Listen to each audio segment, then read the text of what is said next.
Hello and welcome to A Backpacker's Guide to Travel. My name's Billy and I'm joined today by the Gastronome, Tom Rouse. So the Gastronome of Tom Rouse. Do you know what that word means, Tom?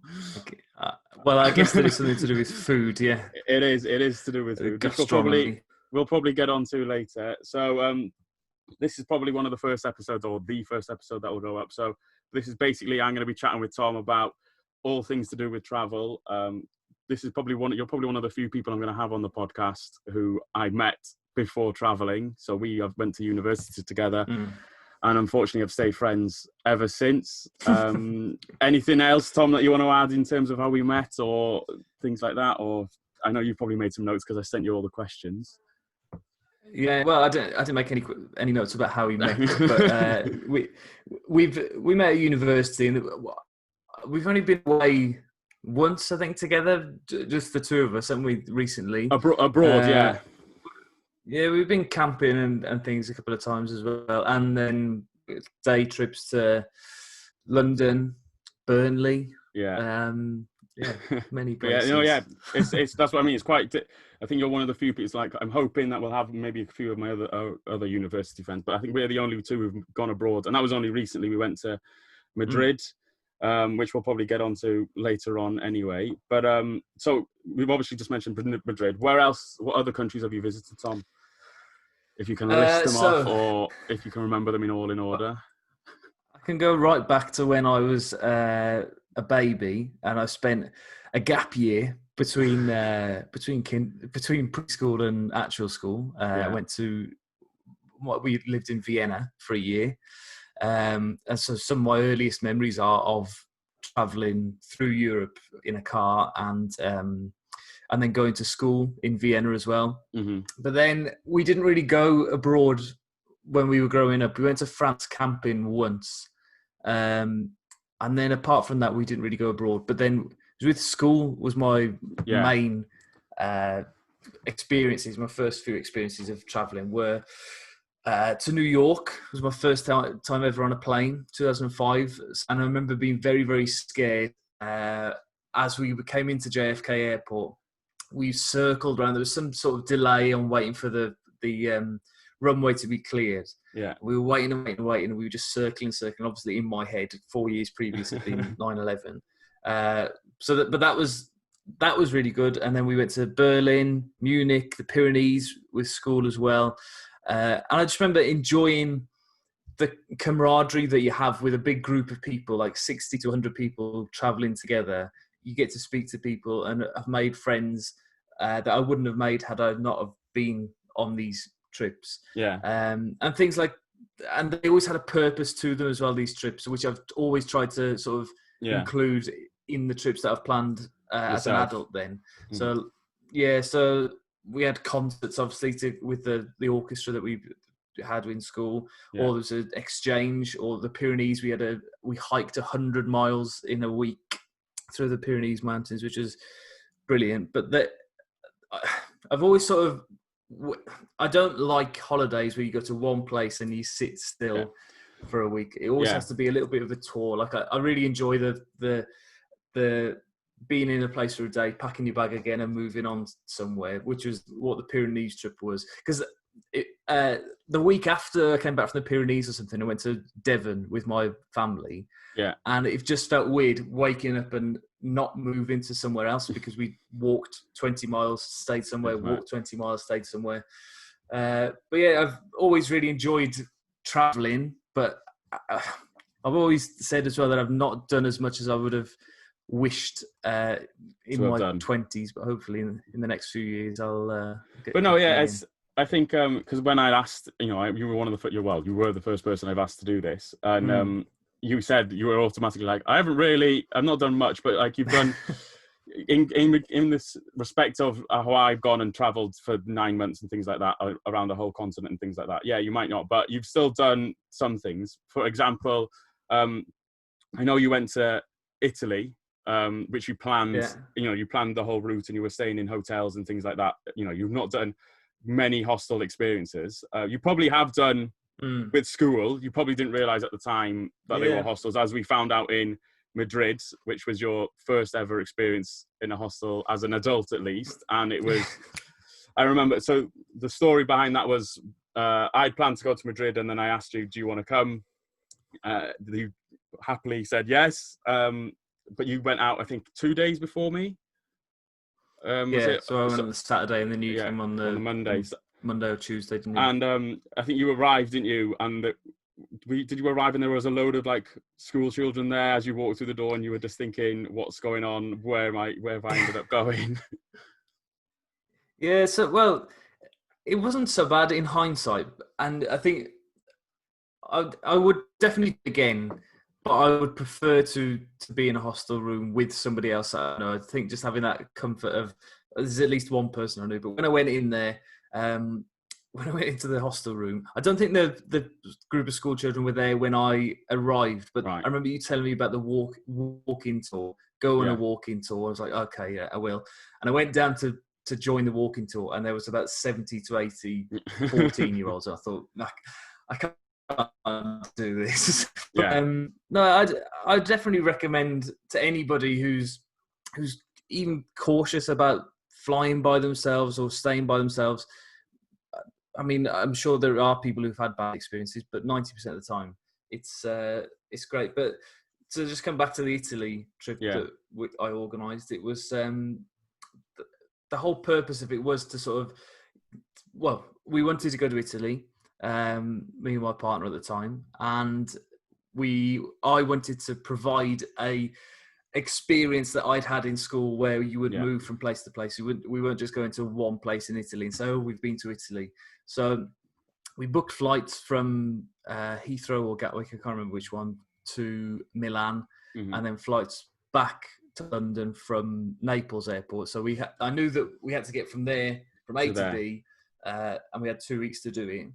And then we talked about different ways of doing it, driving, but in the end we went for interrailing, which again, I think if you're under the age of 25, I think it might be, or 27, I can't remember what, there's a it might have changed by now as well. It's a lot cheaper if you do it. Yeah. But that was really easy as well, because you had to pre-book your trains that you were on, and then trains in Europe are like clockwork, and there's not many places where you have to change. I think we only had to change, I think, on one journey, perhaps, when we were going from like Pisa to Rome or something like that, because Pisa's not a big train station, so we had to come back to somewhere and then go onwards to Rome. But well, the organisation of that, we'd booked the flights first in January, and then every month we'd book a hotel, and it would have been a hell of a lot cheaper had we gone for hostels. However, the company I was keeping at the time wouldn't have appreciated those living arrangements. It's funny because there are some hostels. I think the one that we stayed in comparison to where I've stayed, it was quite good in terms of the rooms and things like that, and the facilities that they had there. And there are hostels which do have, private rooms. Obviously, we stayed in Madrid and we stayed in shared accommodation. I think there was four, two other people. There was us two, and then two other people in the room with us. I can imagine some people. I think you were a bit, you were a bit cautious, I think, as well when I first said, "Oh, we're going to stay in a shared room." I think, but once you get there, it's a lot different to what you experience. But as a couple, the option is to use, there is private rooms if you want to do that. I know some couples I met traveling they like alternated. They'd stay like in a hostel with a private room, or in a hostel in a shared room, and then have a Airbnb and things. But it is one of those things which I think people do struggle to grasp the concept, especially because there's so many horror, it's all that the horror stories around, hostels and sharing rooms and things like that. But you obviously went to Italy and with your partner, but I know quite recently, I think it was last year, it might be around, I think this time last year, you went back to Italy for quite a slightly different trip, which was a case of you went to one destination, but it was for the football. You're a Wolves fans, which we'll probably get onto when we get to recommending things at the end. But so how did that go? Have you done that before? Have you managed to go? Have you gone abroad with the football? Because I know you've travelled away within the UK, but in terms of going to Europe, how was that in terms of an experience? So I'd never been to a football match outside of the UK before. I can't remember when it was. It was about the 20th of August. It would have been. It was towards the end of the summer holidays. Mm-hmm. But it was just so weird to be 1,000 miles away from home, or however many hundreds of miles away from home, and then be surrounded by lots of people that you recognise. And because of doing YouTube and podcasts and stuff, we were sitting in Munich airport waiting for our connection, and somebody tapped me on the shoulder and said, "You making a video today, mate?" So it was very weird to be so far away from home, but then be surrounded by so many people from Wolverhampton, which we saw firsthand together in Madrid, all the Liverpool fans in the square. And I've seen lots of videos of that before, of football for England fans in the World Cup, and then when you get Champions League finals, European finals, when there's English teams, you see all the fans in the square. And it was just, I don't know, it was weird to see Wolves fans in an environment like that, because it's so alien to us. Like you said, I've followed Wolves all over this country, up and down the UK. There are very few towns I've not seen Wolves play in, and but yeah, it was very, very special. But I didn't do it like other football fans might have done. I went with family. Yeah, and I'm not a big drinker anyway, but there was lots of Wolves fans who said that Turin was their favourite away day because they can't remember it, because it was a very, very, I don't know. Well, for us, it felt like the pinnacle. And there's lots of Wolves fans who've been to Barcelona and to Greece and to Bratislava and Braga, all the games that we had in the Europa League this year, but they still said that Turin was the best one, because you had the weather. We did get kept outside for quite a long time before the game, but we still saw every minute of the game. We won the game. The atmosphere in the ground was incredible. Turin have got these two sets of ultras who hate each other. So they were behind each goal. And then when they score their goals, they run it up to the divide between us and grabbing their testicles and stuff. So it was a really enjoyable experience, and really enjoyable to support your own team. Because then when we went to Madrid in February, I still enjoyed it, but it was a fraction of the enjoyment of watching Wolves in Turin. And I can't wait to do it again. It might be years and years and years, because we're not in any European competition for next season. And with the lack of travel as well at the moment, it might be even longer. But it's a really, really, really, really amazing experience. Well, going on. So when we went to Madrid, you didn't go to the Liverpool game. You went to a Real Madrid game against some. Was it some minnow? Celta Vigo. Celta, well, not so they weren't a minnow. They were, Celta Vigo are a decent team themselves. They drew 2-2 though. Yeah, and I was going to say Real Madrid didn't win. So how was it? Obviously, I managed to get a ticket for the Atletico Madrid Liverpool game, and I had some affiliation, so I was against, rather than supporting Liverpool, I was supporting Atletico. You went obviously as a neutral, I suppose.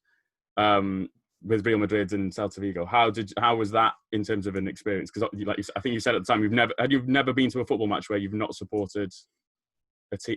No, I've been to. Go on. I've been to a few. I've been to like Welsh Premier League games. I've been to like Cardiff against Reading in the past when somebody's had a spare ticket when I lived down there, and so I've been to a few. But it was difficult because I quite wanted Celta Vigo to win, because. For Real Madrid to lose to a team like Celta Vigo would have been something to say that you were there for. But for me, it was more of a whole experience of seeing the stadium, such a famous stadium. However, it looks like it's going through quite a bit of renovation at the moment. So good to see as it was. I was really looking forward to seeing Bale play, and he played about 70 minutes. And then players like Benzema and Hazard and Sergio Ramos, these world icons who, you want to be able to say you've seen them play, and similar to people go and see Barcelona all the time just to see Messi, and I have some ambition to go and see him before he retires as well. So hopefully that will pan out. Trip. But no, I didn't really mind about who won that game. No, cool. So I've just got a fly buzzing around in front of me. So I've got written down, which we haven't mentioned yet, but obviously at the start of the podcast or the start of the episode, I said you were a gastronome. So the funny story that I remember, which you told me, and I still find it quite funny, was you always see, well, you might have to correct me on this, but McDonald's is your preferred choice of establishment when you go abroad. And do you want to explain your reasoning behind this, Tom? Because I do think it's brilliant. Well, I don't know whether it will still be with my newfound vegetarianism, but this goes back to when we went to America in 2005 with school. You don't realise how different McDonald's are, because when you go to any McDonald's in this country, you know exactly what you're going to get. They've got such a variety, Billy, when you go to different countries. When we went to, I went to Washington and Chicago and Ohio with university, and we sort of did the supersize me thing as well. So if they offered to supersize it, we'd say yes. Okay. So like you'd have a Coke that was the size of your head and stuff like that. But when you go to Europe in particular, they have like fish on the menu or prawns on the menu, and the fries they go mad with. There was cheese and bacon and all sorts of stuff on the fries in Madrid. But I like to just try every burger that we don't have in this country. So I can't even remember what the one was called in Madrid. It was something like the McGrande or something like that. But yeah, that's the reason. That's your thoughts on the cuisine of Madrid and stuff. But you did when I in fairness, when I arrived in Madrid, you did say, right, can we go? And you have said it's because of the language, especially in Madrid. You said the language barrier. You went. I think you said you went for a coffee, and they just didn't understand you, and you were like, right, that's it. I'm waiting until Billy gets here. Yeah. Well, when we went to Italy, because we were there for 2 weeks, we made a considered effort as well to try and at least ask for things in Italian and say grazie and prego or whatever. But when you're only there for 3 or 4 days, I haven't got it in my brain to be. And I think because of having been in Italy, and Italy and Spanish are quite similar languages in lots of ways, then I kept finding myself speaking or like going to say something, but it being Italian. And then and I don't know if I'm right in saying this, and I hope I don't upset anybody, but it seemed to me as if the Spanish people were a little bit more reluctant to speak English. Whether that was just because Liverpool were going to be there that weekend as well, and they sort of didn't want to be so hospitable to them. But I don't know, they just didn't seem as forthcoming. They didn't want to speak in English. If I spoke English to them, they wouldn't respond in English. They'd say in Spanish. And I suppose there's other countries in Europe like Germany and France where they can speak much better English than they do in Spain. But yeah, I was very grateful when you came along with your Spanish ability to be able to order some paella. Yeah, we had some paella, and then we went for a set menu meal, which I think you said that was the best meal. It was the cheapest meal we had potentially. I think it was probably cheaper than McDonald's. Yeah, it definitely was. But yeah, so it was a case of it's just going out there and trying. But that's me not going from when I was traveling, knowing to hunt these like meal of the days, which are at lunchtime, and going for them because you get like a 3-course meal for I think it was like 10 euros or something like that, and it was quite a fancy place we went to. So yeah, but it was really nice. So I'm just going to move on, Tom, to what the feature that I'm going to call... I haven't named it yet, but I'm going to call it the Desert Island question, because it's similar to the Desert Island Discs sort of thing, where... So I'm going to ask you, so you're going to go traveling for the first time, as in this is going to be backpacking, you're going for a year or something like that. What are the first 3 things that you're going to pack? So I'm going to allow you to have the basic clothes, okay? But... anything specialist, so for example, like walking boots, you're gonna have to name them. So, have you got any questions in regards to? Oh, okay. Well, I didn't realize things like that, but You might need to change it. I've got three things written down, but well, now it's 5 things. Go on, I'll see if I allow it. I'll go through them, and there's a couple that I can get rid of. So the first thing I wrote down was headphones. Okay. Because there's particularly when I was in Turin, I had a whole day to myself pretty much, and I just put headphones on. And I listened actually to Test Match Special because England were playing Australia in the cricket. Yeah. So I wanted to know what was going on, so I was walking around with my headphones on. But because sometimes I think if you're in a foreign place, it's nice to just sit and listen to the chatter and the music that you find in European cities and things like that.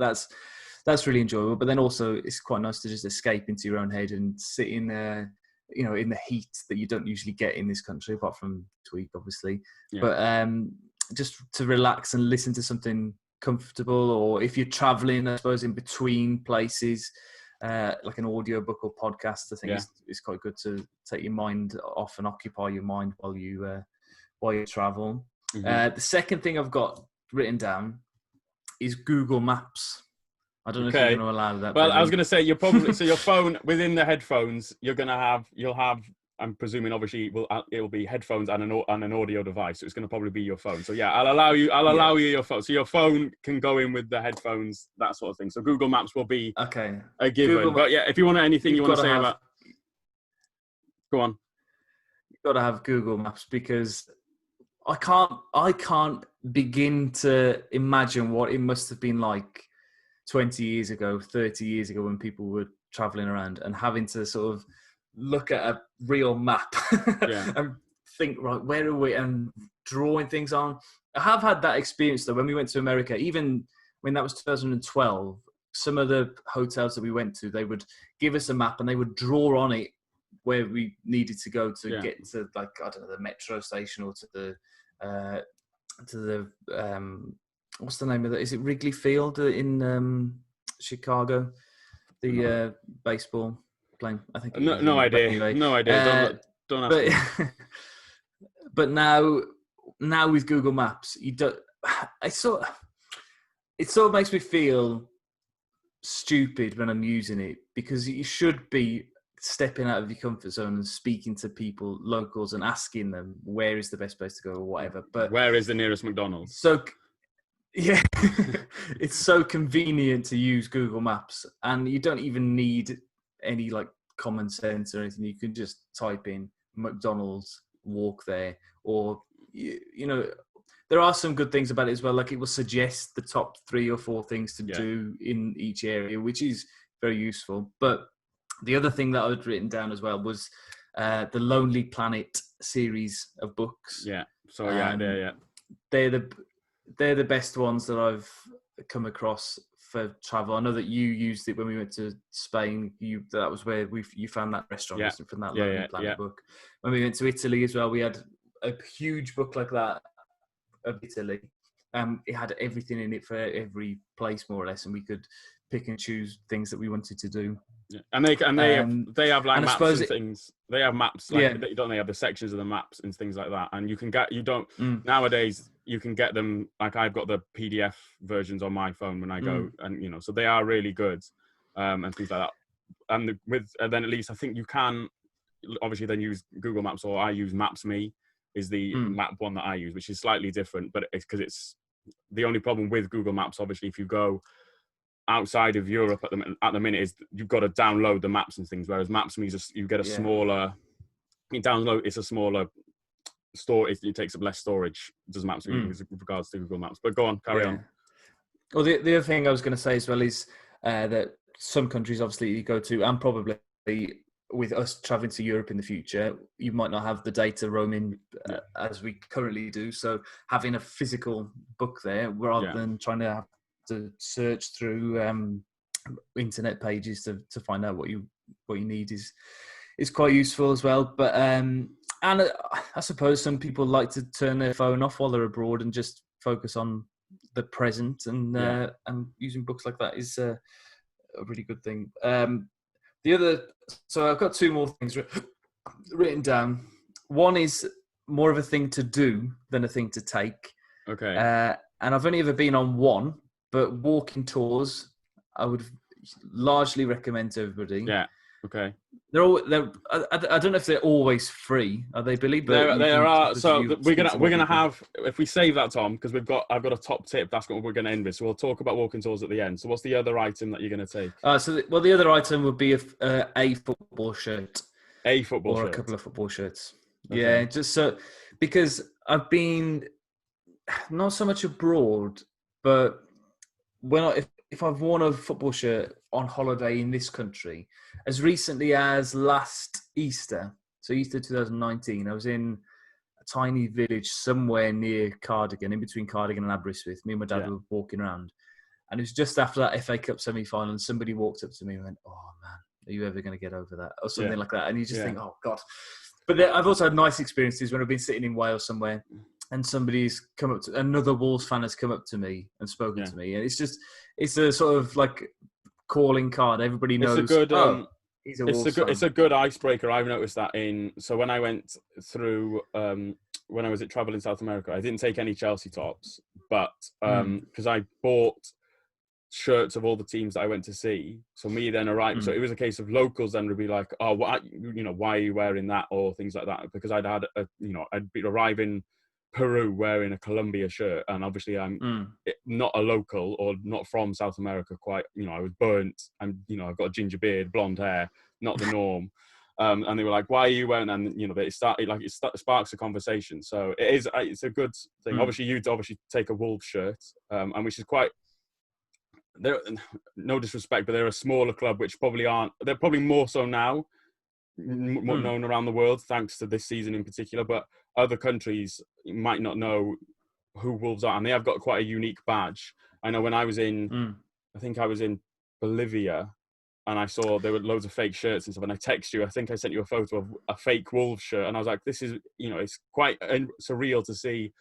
They had the major teams, the Chelseas, the Uniteds, the Liverpools, things like that. But to see a team like Wolves, they're making fake shirts there. I know, obviously, we've spoke before about obviously like the Jimenez and things like that have had an influence of making Wolves a bit more international, shall we say, because they've got international stars. So yeah, it is a good recommendation. So the three that we'll go through. So you've got your phone and headphones with including Google Maps. So that's one. The Lonely Planet, Google Maps, and so the Lonely Planet, and then a football shirt. They're your three things that you would. Yeah, cool. Yeah. So the final thing that I've got for us is the top tip for someone thinking of going traveling for the first time. So I'm presuming then that'll probably be walking tours, as we've just probably mentioned. Obviously, you can change it if you want now, because obviously you didn't know. But is that so? Walking tours. Was that the first time you'd been on one? Was the free one, or had you gone on one in Italy, or have you been on one previously? No. I hadn't been on a walking tour at all. But it was so good. You said that the bloke who did ours was particularly good. Yeah. And that you gave him a lot more money than you usually would. Yeah. Give a walking tour guide. Yeah. But he really knew his stuff, and his English was fantastic as well. Considering that he was proper. He was from Madrid, or from not far from Madrid, but he made things interesting, fun, and I learned a lot from it. And but that would be the first thing that I look for in the next place that I go to is a walking tour. It's a good. And it didn't take all day either. It took 2 or 3 hours, something like that. So I think it depends on the city or the location you are. Obviously, you can have. I think in Madrid there was different. There were different tours, so if depending on what you wanted to learn about. But going on a walking tour was normally one of the first things I did when I arrived at a destination, purely because you get to know, and they recommend, places which might not be in, for example, the Lonely Planet or things like that. It most likely will be someone they know, but at least that they are recommending it, and there might be a discount or something like that involved. If you say, "Oh, I've got such and such has sent me here from the walking tour," and they're like, "Oh, you can have this for free or whatever," and stuff. So it is. I would recommend going on, and like I said, going there. Obviously, it depends on the size of the crowd as well can impact it, and the guide. I have been on some which are really hit and miss. But yeah, it's definitely something, and the majority of them there will be a free walking tour, and it'll be tip based, so you recommend a tip, but you can not tip if, you know, I know some of my friends don't tip the walking tour guide because it's a free guide, whereas some people will, you know, tip, and they'll tip heavily and things like that. So yeah, it's one of those things which I would recommend doing. Have you got anything else, Tom? Because I know I've just sprung that. Did you have another tip written down, or was that or have you got any other recommendations other than eat at McDonald's? I would say, and it would be advice that I would give to myself 10 years ago, I suppose, would be to just to do it. Yeah. Because you don't realise how cheap flights are, really. I mean, as soon as we came back from Madrid, I think it was the same day or maybe the next day, I booked a flight to Gdansk for the Europa League final, which unfortunately hasn't happened. Hindsight was, but because of that whole trip would have cost £200 maximum, because the flight was 60 quid, the hostel was like 20 quid for 3 or 4 nights. So just don't be afraid of doing things by yourself. If nobody else wants to do it with you, just go, because at the end of the day, you'll only regret not going on these trips and not doing these things. And well, you know, I do regret not doing anything, and so just letting a lot of things pass me by and just thinking, oh well, I'm saving for a house, so I won't spend £200-300 on a trip now. Whereas actually, you know, you're better off having had done it, whereas you know, you regret it down the line. Regret it in things. One thing I forgot to mention, Tom, or ask you, was out of all the places you listed, a load of places off when you were talking about the countries, if you were going to go back to one of those places, or where would you recommend for someone to, which country or which city would you recommend someone to go and visit who haven't visited? Because like, you've been to Italy and Spain and America. Yeah. Well, I wouldn't go back to America. Okay. not for a long time. Not for a while, at least. Although, no, not for another 4 years. Yeah. But saying that, I really like Washington as a city. Because unlike places like New York and Chicago, they've got this rule where nothing can be taller than the Lincoln Monument. You know, the big, is it the Washington Monument? Which one it was? The obelisk in the middle of the town. So all the buildings are smaller. It seems cleaner. It seems, you know, you've got loads of museums, all the Smithsonian. You've got the White House and the Capitol building, obviously, as well, which we, on the trip that we went on, and you know, let us go into both of them, which was amazing. And it was Barack's White House, so it was okay, not Trump's White House. So if you're going to go to America, I'd recommend Washington, because all the museums as well are free. The Smithsonian museums are free, so there's like, you can go to look at the Apollo shuttles and stuff like that for free. In terms of Europe, I haven't been to Germany for a long time, but it's probably I'd probably say it's my favourite country. Been to Berlin and to Munich, but then I do really like Italy as well. But I think when you spend so long there, and you know, and then go back there for the football the next year, but I don't know if I'd go back again so soon. Yeah, so soon. I've been on 3 holidays in the last 4 years. Yeah, 2 of them have been to Italy. So it's one for later on. Yeah, but people go on about Rome being this like walking around a movie set or film set. But to me, I don't know, it wasn't my favourite place in Italy. Okay. I much preferred like Florence and Verona, the smaller, the quieter places where and Turin, even where people sitting outside eating in piazzas every evening and just seeing life and fairly normal life of, you know, whereas when you go to the big cities, it's like going to London or going to anywhere. Once you've been to one, intense. It's the same. Once you've been to one, I found, especially when I was traveling South America, once you've been to one city, they're pretty. They have the same. You know, there are differences, but you do get bored. You're like, I just want to get out of here and get to the smaller, you know, like the towns or even the smaller cities. Yeah, and things like that. That's why I don't think I'd go back to Madrid. I'm glad that I went, but I wouldn't go back because it's a capital city. Whereas, and I imagine Barcelona is the same because of it being the capital of Catalonia. But I don't know. I would just recommend to people, don't just go to one place if you've got the time and the money. plan a little bit of a route. I think that's my next sort of trip is to. Yeah. I think it might even just be Scotland in October half term because of how things are at the Going. moment. But flying to Edinburgh, renting a car and seeing how far you can go, and then come back in 2 or 3 days. But, well, there you are. You've answered you've actually answered the final question, Tom, which was what's your next plan? Where are you going to go now? Obviously, once all of this blows over, the next trip is Scotland, or are you going to go further afield? Well, if we're taking COVID out of things, then I've wanted to go to Scandinavia for quite a long time now, and I don't know if it does class as Scandinavia, but they're kind of a Scandinavian country. But Iceland, as well, is on my list. But Norway, I think, is probably the most likely. I think there's quite a few places in Norway, and just the general feel of the country is something that I want to experience. But I don't know when the best time would be to go, because it's sort of a wintry kind of country, but you don't want to go when it's absolutely bitter and horrible. But you also don't want to go in the summer either. But they always say, don't they, about Scandinavian countries that they're really expensive. I think they are one of the most expensive countries. But obviously, like the Northern Lights, that's probably the time to go. But it's also the time that everyone goes. So I think if you go to, for example, if you go to Iceland and see the Northern Lights, it might be a case of you not as fussed as seeing them again and go to Norway when it's obviously in a quieter period. But so just to finish off, Tom, have you got anything that you'd like to, recommend, our listeners or my listeners to watch or listen? Obviously, I know you do your podcast. Where can they? You've got your podcast. Where can we find it? What's the name? Because I know you've changed the name of it now, so I don't know. I don't want to say where it is because it's a different YouTube channel and things like that.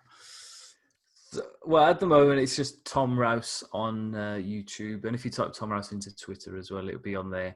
But I've got my own podcast as well called Show Us Your Kit. I'm currently recording series 2 of that. Cool. I've already spoken to a Cardiff fan, speaking to a Fulham fan next. He's just got back to me as we've been speaking. Cool. But then we've got our own podcast as well, Absolute Scenes, which we're about to record now. And I've written down, Billy, hang on, let me just read it out now for the...